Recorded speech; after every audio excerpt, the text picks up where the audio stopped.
오늘 하나님께서 우리에게 주시는 말씀은 신약성경 골로새서 1장 15절에서 23절까지 말씀입니다.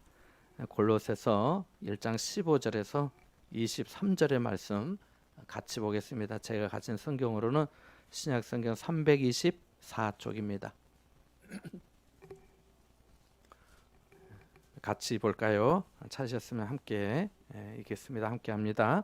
그는 보이지 아니하는 하나님의 형상이시요 모든 피조물보다 먼저 나신 이시니 만물이 그에게서 창조되되 하늘과 땅에서 보이는 것들과 보이지 않는 것들과 혹은 왕권들이나 주권들이나 통치자들이나 권세들이나 만물이 다 그로 말미암고 그를 위하여 창조되었고 또한 그가 만물보다 먼저 계시고 만물이 그 안에 함께 섰느니라.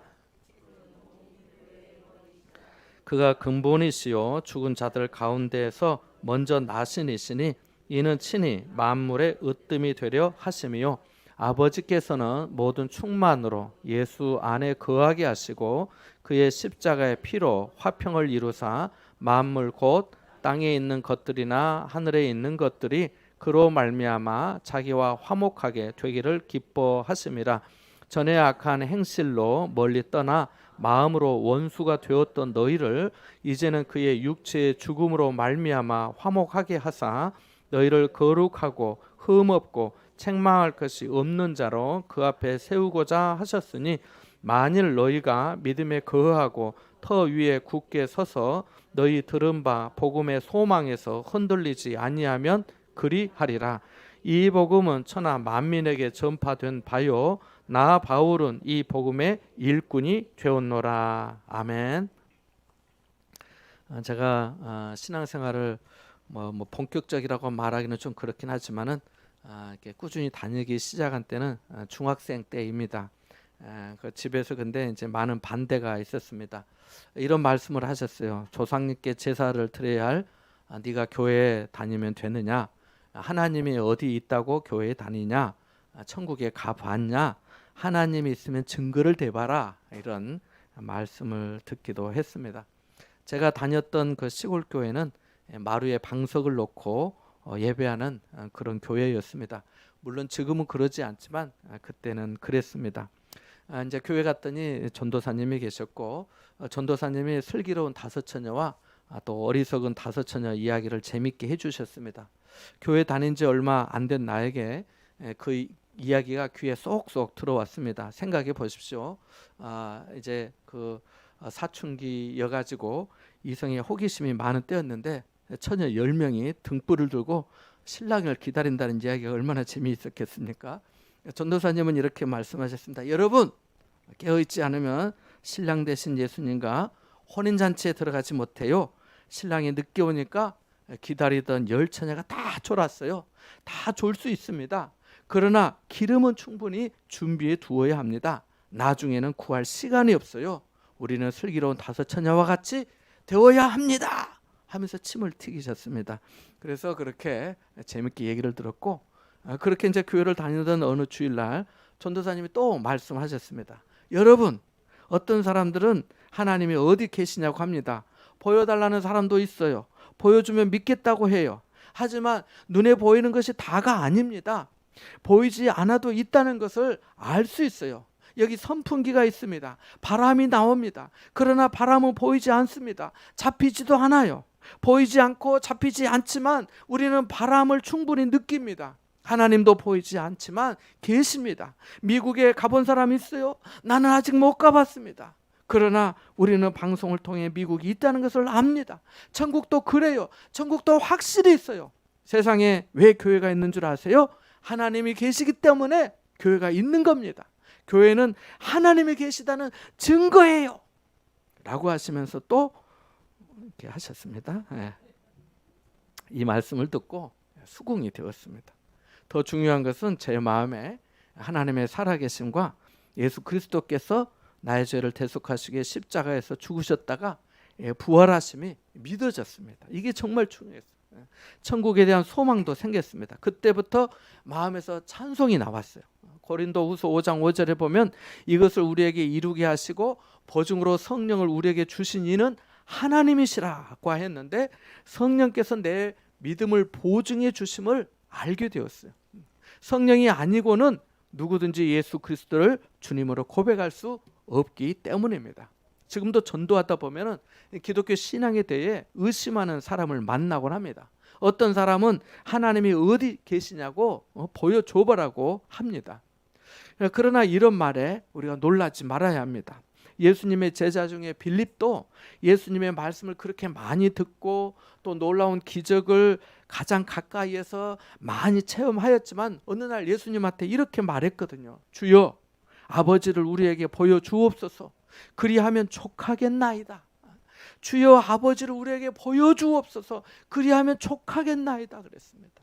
예수님께서 그에게 이렇게 말씀하셨습니다. 빌립아, 내가 이렇게 오래 너희와 함께 있으되 네가 나를 알지 못하느냐? 나를 본 자는 아버지를 보았거늘 어찌하여 아버지를 보이라 하느냐? 내가 아버지 안에 거하고 아버지는 내 안에 계신 것을 내가 믿지 아니하느냐라고 하셨습니다. 무슨 말씀인가요? 예수님과 아버지 하나님이 함께 계시고 하나라는 겁니다. 그러니까 하나님을 보고 싶은 사람은 예수님을 보아야 합니다. 하나님을 알고 싶은 사람은 예수님을 알아야 합니다. 하나님을 만나고 싶은 사람은 예수님을 만나야 합니다. 그러면 되는 겁니다. 사도 바울은 골로새 교회 성도들에게 편지하면서 신실한 형제들에게 은혜와 평강이 있기를 기원하고 그들을 위하여 기도할 때마다 하나님께 감사하게 된다고 하였습니다. 그들 안에 하늘에 쌓아둔 소망이 있고 성도들에 대한 사랑이 있고 참으로 하나님의 은혜를 깨달은 날부터 열매를 맺어 자라가는 그 성장과 성숙함이 있었기 때문입니다. 그래서 바울은 그들을 위해 기도하기를 그치지 않았습니다. 그는 성도들이 성령께서 주시는 모든 신령한 지혜와 총명으로 지각이 하나님의 뜻을 아는 것으로 그 채워지기를 기도하였고 주님께 합당하게 행하여 범사에 하나님을 기쁘시게 하고 모든 선한 일에 열매를 맺으면서 영광의 힘을 따라 능하게 되고 기쁨으로 오래 참음에 이르게 되고 영생의 기업을 얻게 하신 하나님께 감사하게 되는 삶이 되기를 기도하였습니다. 그 내용이 9절에서 앞에 나오는 12절까지의 말씀입니다. 그리고 13절 14절의 말씀에서 우리가 하나님께 감사해야 할 보충 설명을 합니다. 13절과 14절의 말씀 우리 앞부분인데 한 번 더 읽어볼까요? 같이 보겠습니다. 시작. 그가 우리를 흑암의 권세에서 건져내사 그의 사랑의 아들의 나라로 옮기셨으니 그 아들 안에서 우리가 속량 곧 죄 사함을 얻었도다. 아멘. 출애굽기 7장 이후에 보면 하나님께서 애굽 땅에 내리신 그 10가지 재앙의 이야기가 나옵니다. 이집트죠. 그 애굽의 강물이 피가 되고 개구리가 밥상에 올라오고 이와 파리가 득실거리고 우박이 내리고 합니다. 상상 못할 재앙이 계속해서 임하는데요. 그 10재앙 중에 하나가 흑암입니다. 흑암. 이 흑암은 성경에 뭐라고 말씀하냐면 출애굽기 10장 21절에 보니까 이 흑암은 더듬을 만한 흑암이라 이렇게 말씀합니다. 더듬을 만한 흑암이었다고 말씀합니다. 전혀 안 보였다는 거지요. 3일 동안 애굽 땅에 임했는데 성경은 그 동안은 사람들이 서로 볼 수 없으며 자기 처소에서 일어나는 자가 없으며 온 이스라엘 자손들이 거주하는 곳에는 빛이 있었다고 말씀합니다. 인간이 주인으로 사는 것은 흑암에 있는 것과 같습니다. 광야 사막길에서 방황하며 거주할 성읍을 찾다가 줄이고 목이 말라서 영원히 피곤한 인생과 같습니다. 흑암과 사망의 그늘에 앉아 그 쇠사슬에 얽어 매인 것과 같습니다. 흑암의 권세인 마귀 사단에게 사로잡힌 것과 같습니다. 그런 우리를 하나님께서 만세 전에 예정하여 예수님의 십자가 대속 사건을 통해 죄를 용서해 주시고 사랑의 아들의 나라로 옮겨주셨습니다. 사랑의 아들의 나라로 옮기셨다는 것은 생명의 빛 가운데 살게 하셨다라고 하는 것입니다. 왜냐하면 요한복음 1장 4절에 보면 예수님이 사람의 빛으로 세상에 오셨고 예수님께서도 나는 세상의 빛이니 나를 따르는 자는 어둠에 다니지 아니하고 생명의 빛을 얻으리라고 요한복음 8장 12절에 말씀하셨기 때문입니다. 그래서 믿는 사람은 마음이 밝은 사람입니다. 뭐가 밝은 사람이라고요? 마음이 밝은 사람입니다. 믿는 사람은 얼굴이 빛나는 사람입니다. 뭐가 빛나는 사람이라고요? 얼굴이 빛나는 사람입니다. 믿는 사람은 다른 사람을 살리는 사람이며 예수 결박 푸셨도다, 나의 결박 푸셨도다 라고 찬양하고 내게 능력 주시는 자 안에서 내가 모든 것을 할 수 있다고 고백할 수 있는 것입니다. 할렐루야. 하나님께서 그런 은혜를 우리에게 주신 것이죠. 오늘 말씀도 그렇습니다. 본문은 구원을 이루신 예수 그리스도에 대한 설명입니다. 함께 15절에서 18절까지의 말씀을 다시 한번 읽어볼까요? 같이 봅니다. 그는 보이지 아니하는 하나님의 형상이시요 모든 피조물보다 먼저 나신 이시니 만물이 그에게서 창조되되 하늘과 땅에서 보이는 것들과 보이지 않는 것들과 혹은 왕권들이나 주권들이나 통치자들이나 권세들이나 만물이 다 그로 말미암고 그를 위하여 창조되었고 또한 그가 만물보다 먼저 계시고 만물이 그 안에 함께 섰느니라. 그는 몸인 교회의 머리시라. 그가 근본이시요 죽은 자들 가운데서 먼저 나신 이시니 이는 친히 만물의 으뜸이 되려 하심이요. 아멘. 서울 광화문 광장에 가면 두 동상이 있습니다. 무슨 동상인지 아세요? 세종대왕상과 또 이순신 동상이 있습니다. 세종대왕은 앉아 있고 이순신은 위엄 있게 서 있습니다. 세종대왕과 이순신 장군의 동상을 세운 목적이 뭐겠습니까? 사람들이 두 사람을 기억하고 또 자랑스럽게 여기도록 하기 위함입니다. 그뿐만이 아니죠. 국민들이 자긍심을 가지고 나라를 사랑하도록 하기 위해서입니다. 이 동상이 그 외형에 더 중점을 두었다면 15절에 쓰인 여기 형상이라고 하는 단어가 성경에 나오는데요. 이 형상이라는 단어는 외형보다 내적 본질을 밖으로 잘 반영한 것을 그런 의미의 단어입니다. 그러니까 그는 보이지 아니하는 하나님의 형상이시오라고 하는 말은 예수님은 보이지 아니하시는 하나님의 본질을 가장 잘 반영하고 계신 분이십니다 라고 하는 그런 말씀입니다. 여기 보이지 아니하는 이라고 하였는데요, 하나님이 영이시라는 것을 의미하지요. 그래서 요한복음 1장 18절에 보면은 본래 하나님을 본 사람이 없다 이렇게 말씀합니다. 사람은 하나님을 대면할 수가 없습니다. 하나님은 거룩하시고 우리는 죄인이기 때문에 그 앞에 설 수 없습니다. 그 즉시 망합니다. 그래서 이사야 선지자는 자신이 성전에서 하나님의 임재를 경험했을 때 뭐라고 말을 했냐면 화로다. 내가 화를 당하였다. 나여 망하게 되었도다. 나는 입술이 부정한 사람이요 나는 입술이 부정한 백성 중에 거주하면서 만군의 여호와이신 왕을 배웠음이로다 라고 그렇게 고백한 것입니다. 자, 그렇다면 예수님이 반영하시는 하나님의 본질은 무엇일까요? 첫째로 창조자로서의 주님이십니다. 여기 15절 하반절에 보니까 모든 피조물보다 먼저 나신 이시다라고 말씀합니다. 먼저 존재하지 않고서는 창조주가 될 수 없잖아요. 그죠?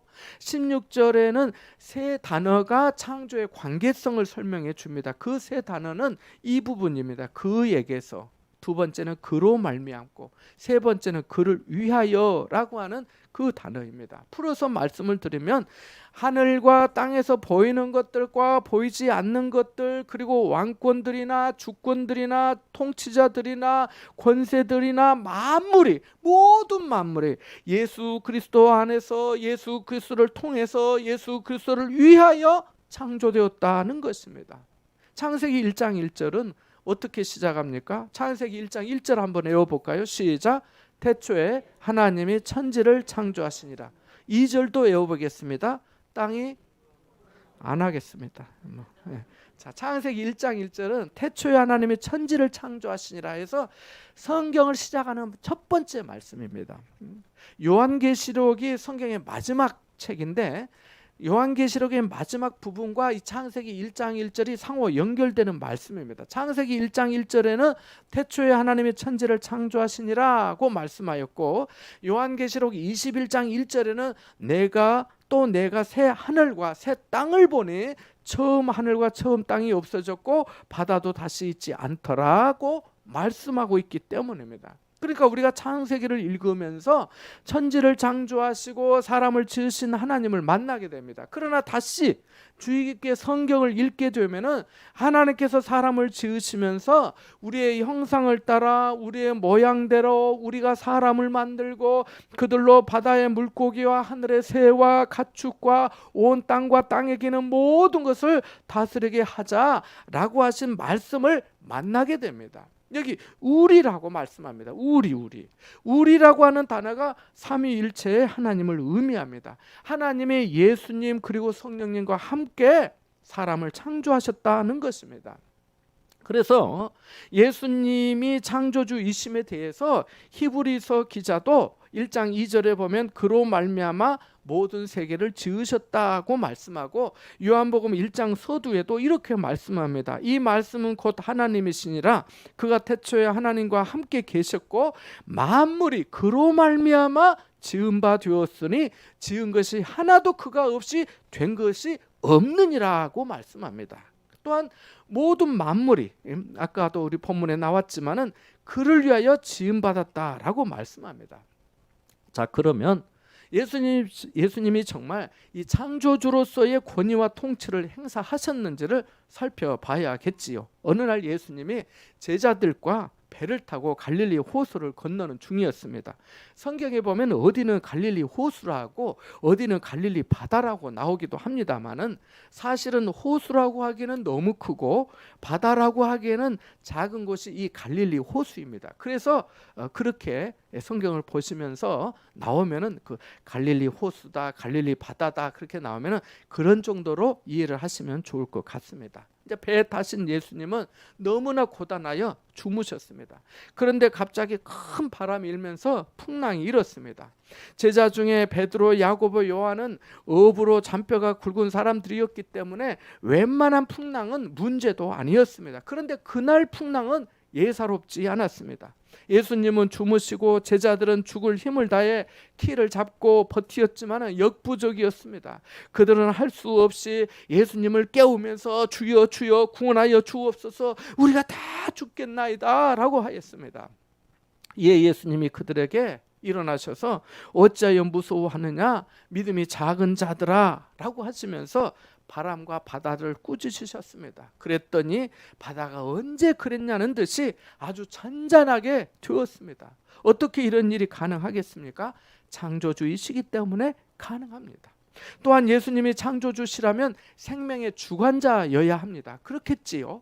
여러분도 아시다시피 예수님은 생명의 주님이셨습니다.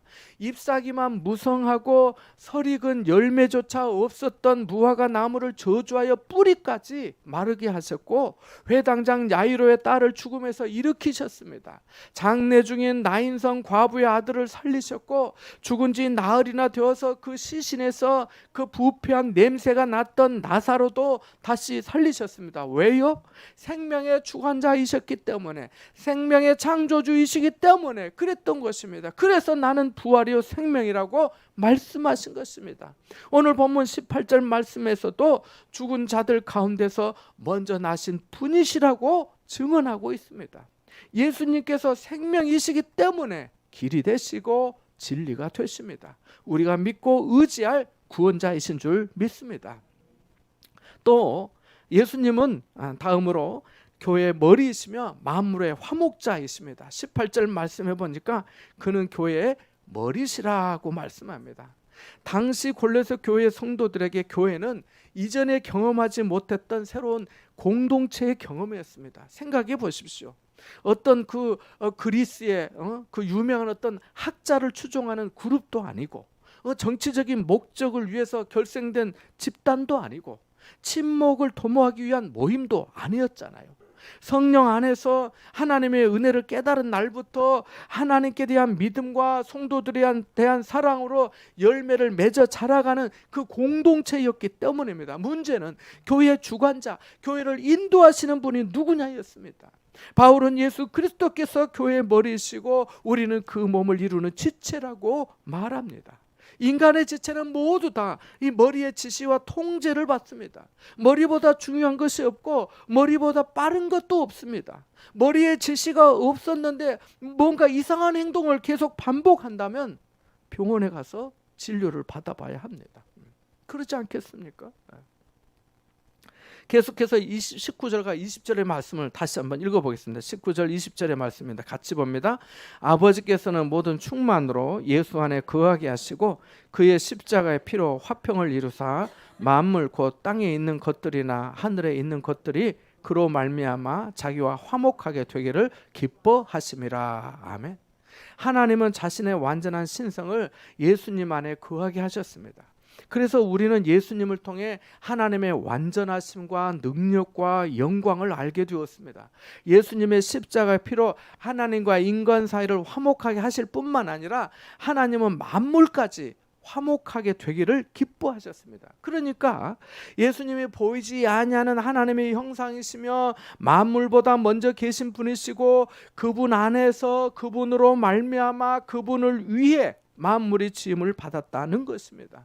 예수님이 교회의 머리이시며 만물의 으뜸으로서 모든 것을 주관하시고 아버지 하나님께서는 그리스도의 십자가 피로 만물이 자기와 화목하게 하셨다라고 말씀합니다. 이어지는 21절에서 23절의 말씀은 이 복음을 성도들에게 적용한 말씀입니다. 그러니까 또 한번 읽어봐야겠죠. 21절에서 23절의 말씀까지 한번 보겠습니다. 시작. 전에 악한 행실로 멀리 떠나 마음으로 원수가 되었던 너희를 이제는 그의 육체의 죽음으로 말미암아 화목하게 하사 너희를 거룩하고 흠없고 책망할 것이 없는 자로 그 앞에 세우고자 하셨으니 만일 너희가 믿음에 거하고 터 위에 굳게 서서 너희 들은 바 복음의 소망에서 흔들리지 아니하면 그리하리라. 이 복음은 천하 만민에게 전파된 바요 나 바울은 이 복음의 일꾼이 되었노라. 아멘. 이 대목이 다른 성경에는 이렇게 번역이 되어 있습니다. 경청해 보시겠습니까? 전에 여러분은 악한 일로 하나님을 멀리 떠나 있었고 마음으로 하나님과 원수가 되어 있었습니다. 그러나 지금은 하나님께서 그리스도의 죽으심을 통하여 그분의 육신의 몸으로 여러분과 화해하셔서 여러분을 거룩하고 흠이 없고 책망할 것이 없는 사람으로 자기 앞에 내세우셨습니다. 그러므로 여러분은 믿음에 튼튼히 털을 잡아 굳건히 서 있어야 하며 여러분이 들은 복음의 소망에서 떠나지 말아야 합니다. 이 복음은 하늘 아래에 있는 모든 피조물에게 전파되었으며 나 바울은 이 복음의 일꾼이 되었습니다. 라고 되어 있습니다. 저는 고속도로를 운전하면서 하나님께 감사를 많이 하게 됩니다.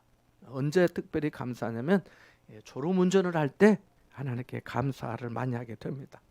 세상에서 가장 무거운 것이 이 눈꺼풀이라고 하는 말처럼 졸음이 쏟아지고 눈꺼풀이 내려올 때 아무리 눈을 주고 힘을 주고 눈에 힘을 주고 눈을 떠보려고 해도 깜빡할 때가 있습니다. 졸릴 때는 휴게소나 졸음 쉼터에서 쉬고 싶은데 또 어떤 때는 이 졸음이 쏟아지는데 그 졸음 쉼터도 안 나오고 휴게소도 또 이 상당히 좀 거리가 있을 때가 있더라고요. 그러면 이제 뭐 할 수 없이 계속 운전을 하게 되는데요.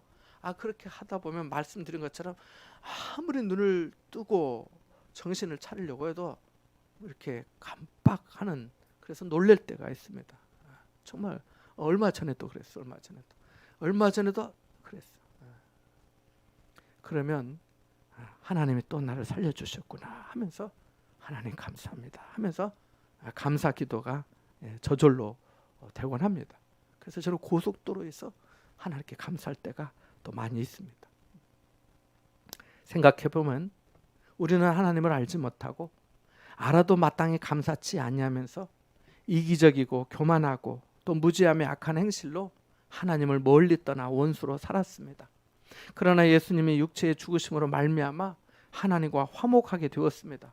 죄를 용서받을 뿐만 아니라 그것만도 감사한데 거룩하고 흠없고 책망할 것이 없는 자로 이 세워지는 은혜까지 입게 되었습니다.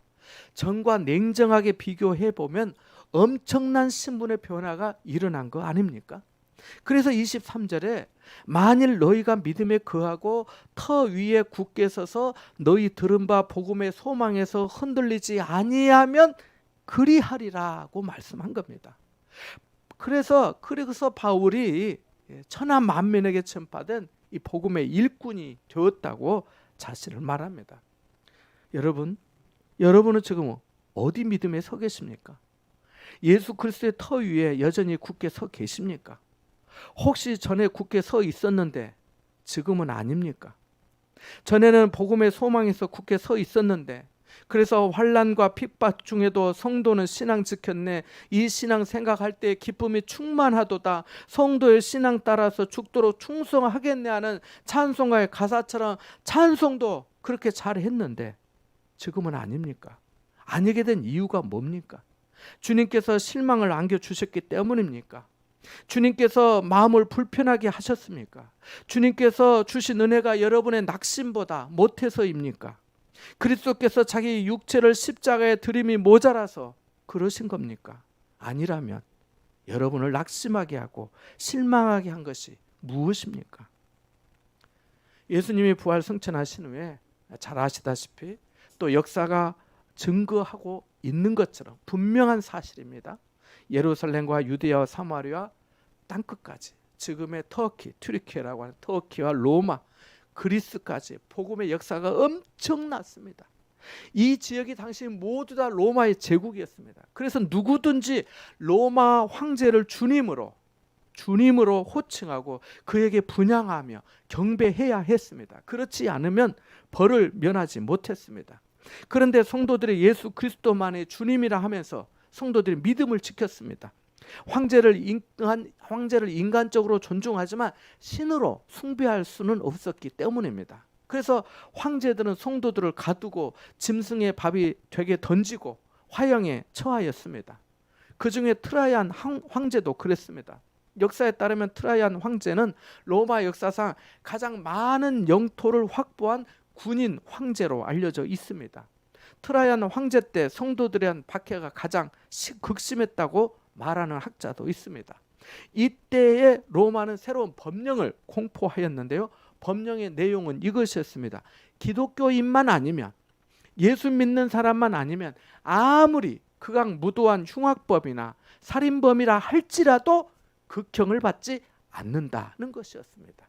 그러니까 예수만 믿는 사람 아니라 기독교인만 아니라면 어떤 죄를 범해도 흉악한 범인 살인범이라 할지라도 극형을 받지 않는다는 것이 법령의 공포 내용이었습니다. 그래서 순교자 저스틴이라고 하는 사람은 변증론에서 기독교인이라는 단어는 곧 죽음이라는 단어의 대명사가 되었다고도 했습니다. 기독교인들에게 가해진 박해는 점점 극심해져서 산채로 소금물에 절인 때도 있었고요. 사람들 다 넣어가지고 길가에 높은 나무에 매달아서 밤새도록 불로 태워 죽인 일도 있었습니다. 당시 비두니아의 총독이었던 플린이라고 하는 이 총독은 두 가지 의문을 갖게 되었습니다. 첫째는 기독교인들이 범죄한 내용이 무엇인가, 기독교인들의 죄가 진짜 무엇인가 하는 거였습니다. 두 번째는 기독교인들이 왜 이렇게 박해를 받으면서까지도 신앙을 지키려 하는가, 그것이 두 번째 의문이었습니다. 이 두 가지 의문을 가지고 여러 가지 사실관계를 조사하고 황제에게 보낸 편지가 있습니다. 일명 플리니의 서신이라고 합니다. 비두니아는 어디냐면요, 성경에 비두니아, 비시디아 이렇게도 나오는데 사도행전 16장 7절과 베드로전서 1장 1절에 나오는 지명입니다. 여기는 어디냐면 지금의 현재 터키의 중북부 지역을 말합니다. 거기를 그 당시에 비두니아, 비시디아 이렇게 말을 했어요. 그래서 그 지역의 이 총독이 황제의 명을 받아서 통치하는 자잖아요. 이 플린이라고 하는 사람이, 이 사람도 이제 총독의 명을 받기 때문에 기독교 법에 따라 예수 믿는 사람들을 처리해야 했습니다. 그런데 총독이 조사를 해보니까 기독교인들이 범죄자가 아니었습니다. 오히려 모범적인 삶을 살고 있었어요. 소문대로 인육을 먹거나 영아를 살해하여 제물로 바치지도 않았고 근친 상간을 비롯한 부도덕한 행위도 없었습니다. 다만 성도들이 함께 모여서 예수 그리스도를 찬양하고 기도하는 것이었습니다. 그는 2명의 여성도를 잡아서 심하게 고문했습니다. 고문을 하면서 황제의 신상과 제단을 만들어 놓고 거기에 분향하고 예수를 욕하며 살려주겠다고 3번이나 기회를 줬습니다. 그럼에도 불구하고 그 여성도들은 주님을 부인하지 않았습니다. 플리니는 자신의 부하들을 이 기독교인으로 가장하여 가지고 그들 성도들의 속에서 들어가서 살도록 하면서 상황을 보고하게도 하였습니다. 간첩을 보낸 것이지요. 그러나 플리니의 편지의 결론은 이랬습니다. 기독교인들이 서로 사랑합니다. 그들은 황제를 위해서도 기도합니다. 그들은 자기들을 핍박하는 사람들을 위해서도 기도하는 사람들입니다. 그들은 실로 이상한 사람들이지만 그러나 한 가지 분명한 것은 그들이 서로 사랑하고 있다는 것입니다. 이것이 플리니의 서신이었습니다. 황제에게 드린 편지였어요. 아시는 분도 있겠지만은 당시 성도들은 로마 황제가 성도는 예수 믿는 사람들 모이지 말라고 해처 명령을 내요. 모였다가는 안 된다. 모이면은 죽는다. 이렇게 했습니다. 황제가 모이지 말라고 하니까 이 성도들이 어디서 모였습니까? 카타콤에서 모였습니다. 아시는 분도 있겠지만 카타콤은 묘지입니다. 묘지. 지하 묘지예요. 그 카타콤에서 모여서 예배했습니다. 어둠과 죽음만이 있는 그곳에서 성도들은 생명의 주님을 찬양하고 예배하며 서로 사랑하였습니다. 그 사망의 자리에서 하나님의 형상이시며 생명이신 주님을 기뻐하고 지옥 같은 그곳에서 천국을 이루었던 겁니다. 그래서 카타콤에 이런 낙서가 남아 있었습니다. 우리가 서로 사랑하기 때문에 우리는 이곳에서도 천국을 경험한다라고 말입니다. 사랑하는 여러분, 세상을 보십시오. 다 가져도 지옥을 경험하며 사는 사람들이 얼마나 많은지 모릅니다. 그러나 다 없지만 천국을 사는 사람도 있습니다. 여기서 천국을 사니까 천국에 가는 것이고 지옥을 살면 지옥이 종착역이 되는 겁니다. 세상이 흔들리고 사람들이 주님을 떠난다 해도 여러분만큼은 믿음의 터 위에 굳게 서시고 복음의 소망에서 흔들리지 마시기 바랍니다.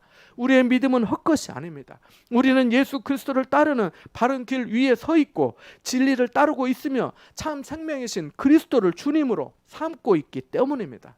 여러분을 통해 하나님께서 이루실 일이 있습니다. 성령께서 그것을 여러분에게 가르쳐 주실 것입니다. 누구에게는 이미 알려주셨을 수도 있습니다. 온유한 주님의 음성이 들릴 때 피하지 마시기 바랍니다. 잘 들으시고 잘 받아들이시고 믿음의 집을 잘 지으시기를 바랍니다.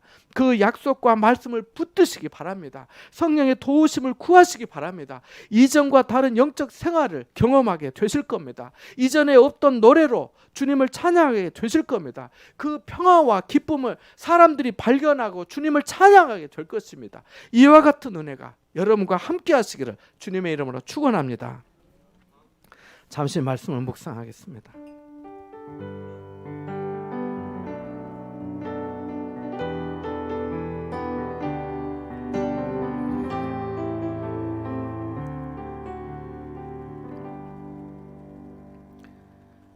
하나님 아버지, 보이지 아니하는 하나님의 형상이신 주님을 더욱 알도록 가르쳐 주심에 감사와 찬양을 드리옵나이다. 교회의 머리이신 주님께서 은혜 교회를 이끌어 주시고 세워 주옵소서. 온 성도들이 믿음에 거하고 터 위에 굳게 서서 복음의 소망에서 흔들리지 않게 하여 주옵소서. 예수님의 이름으로 기도합나이다. 아멘.